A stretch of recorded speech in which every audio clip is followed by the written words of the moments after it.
सांसद था और तब इन दंगाबाजों के खिलाफ लड़ने के लिए मैं ही गोरखपुर से चला था।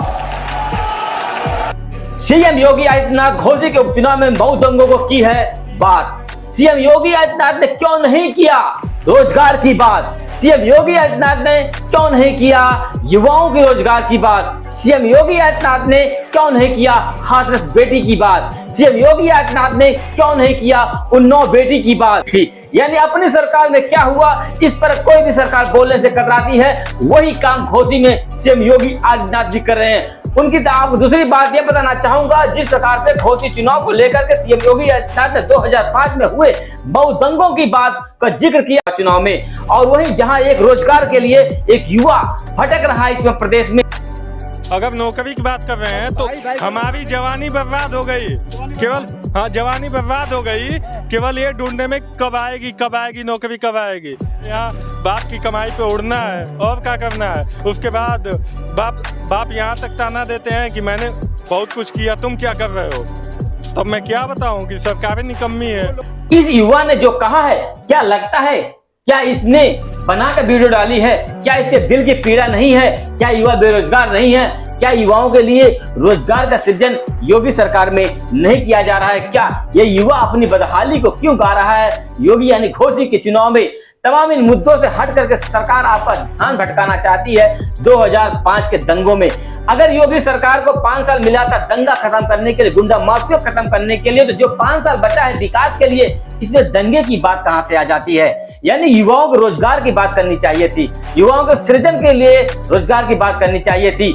वही दूसरी तरफ बता दें कि योगी आदित्यनाथ ने पूरी तरह से घोसी के चुनाव में जनता को यह दिखाया कि जो पिछली सरकार में हुआ था हम वो आपको बता रहे हैं। यानी आपकी सरकार में उन्नाव जैसे बेटी का कांड हुआ वो आपको नहीं पता है, हाथरस में बेटी के साथ जो हुआ वो आपको नहीं पता है।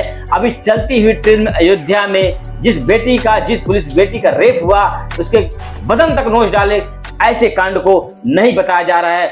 दूसरी तरफ वहीं योगी आदित्यनाथ ने यह भी नहीं बताया कि केशव प्रसाद मौर्य के द्वारा लोगों की जमीन अधिग्रहण किया जा रहा है, गरीबों के ऊपर कैसे अत्याचार किया जा रहा है। ये वीडियो भी आप सुनिए। ये कब्जा कर रहे हैं जमीन, ये जबरदस्ती सर कब्जा कर रहे हैं, इसमें इनका कुछ नहीं है। ये दबाव डाल रहे हैं क्योंकि सत्ता में इनकी शासन चल रहा है, इसलिए ये हम गरीबों को बहुत परेशान कर रहे हैं। कहीं पीछे से वो क्या कहते हैं चकमार के उसमें नाला जबरदस्ती बनवा रहे हैं, ये आगे से लाके कंटेनर रख दिए हैं जिसका कोई मतलब नहीं, हमारे जमीन पे रख दिए इन्होंने। कितनी कीमत होगी इस जमीन? इस जमीन की लगभग 4 करोड़ कीमत होगी। उसके बावजूद पुलिस मिला के पुलिस प्रशासन हमारी सुनती ही नहीं है, बस उन्हीं सुनती है क्योंकि वो सत्ता में बैठे हुए हैं। नाम बता दीजिए अपना। मेरा नाम वीरेंद्र कुमार। इन तमाम मुद्दों से हट करके योगी आदित्यनाथ ने जिस प्रकार से कहा था कि भूमाफियों को नहीं छोड़ा जाएगा, घोसी के चुनाव में क्या दिख रहा है आपको? यह भूमाफिया खत्म हो गए।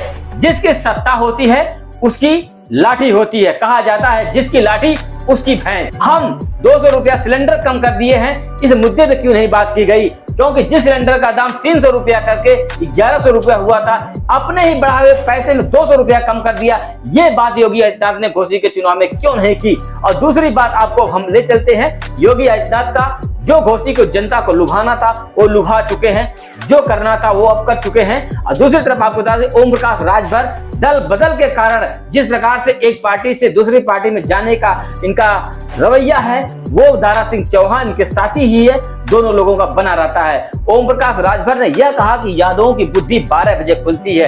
एक राजनेता से लोग सीखते हैं। अब सोचिए, क्या ओम प्रकाश राजभर यादवों को वोट नहीं लेना चाहेंगे? क्या ओम प्रकाश राजभर यादव और राजभरों को लड़ना चाहते हैं? मैं घोसी की जनता से यह पूछना चाहता हूं, पूरे देश की जनता से पूछना चाहता हूं कि क्यों जो कि दारा सिंह चौहान ने इस्तीफा दिया? क्या युवाओं के रोजगार के लिए दारा सिंह इस्तीफा दिए जिससे दोबारा चुनाव हो रहा है? क्या जो सरकारी पदों पर पदोन्नत है उनके पेंशन बहाली को लेकर के बात करेंगे दारा सिंह? उत्तर प्रदेश की सरकार इसके लिए उन्होंने इस्तीफा दिया था? क्या घोसी के विकास के लिए जो कि दारा सिंह ने इस्तीफा दिया था, या अपने निजी स्वार्थ के लिए इस्तीफा दिया था? ये तो अब घोसी की जनता बताएगी। क्योंकि आदित्यनाथ ने यह भी कह दिया है कि सुबह का भूला शाम को घर आ जाए तो उसे भूला नहीं करते हैं। यानी कि राजनीति में सब कुछ जायज है, सब कुछ जायज है, चाहे कुछ भी हो जाए। अब देखना यह होगा कि ओम प्रकाश राजभर का जो बयान था यादवों की बुद्धि 12 बजे खुलती है, ये काम आएगा या घोसी की जनता इस पर वोट कर देगी, या दारा सिंह चौहान ने जिस प्रकार से अपने पर स्याही फेंकवाई थी, काली फेंकवाई थी, इस पर घोसी की जनता विश्वास करके वोट कर देगी, या योगी आदित्यनाथ ने जिस प्रकार से कहा था कि 2005 के मऊ दंगों की याद दिलाई है, इस पर घोसी की जनता वोट कर देगी। उत्तर प्रदेश के घोसी में जो चुनाव हो रहा है, ये जनता सिद्ध करेगी कि क्या दल बदल का वोट करना चाहिए या दल बदल के नेताओं को सबक सिखाना चाहिए। हम इन्हीं सब बातों के साथ विराम लेते हैं और हम घोसी के चुनाव के अपडेट आपको देते रहेंगे। देखते रहिए भारत मंच राजेश यादव के साथ। जय हिंद, जय भारत।